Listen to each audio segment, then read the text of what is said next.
I am writing a sentence for my research paper here, and I just need to add a reference, and I just can't remember what it is, even though I know that this statement is true. And this is where source becomes really useful. I can use it to find references that will support the statement.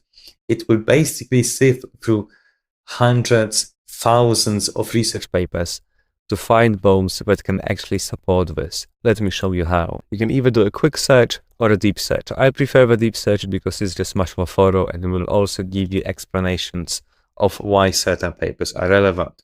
And then you have the filters here. So you can select the papers by age, right? By the year they were published, or maybe you want a research article, review article, and so on.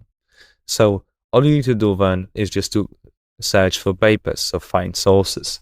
And now it's going to do the magic. And this is going to take 5 to 15 minutes. It's very thorough. It does take a while, but it will give us some brilliant results. So now I have all the relevant sources that can support this statement. So this is the top one. It's a review article. Then the next one is a research article. What is really cool about this is that it gives me this explanation right here. And then you can click on show evidence.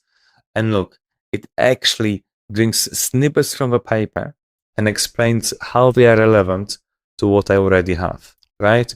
So I have quite a few of the snippets. So I have 4 of them, and I have 4 explanations why these snippets are relevant to my quote.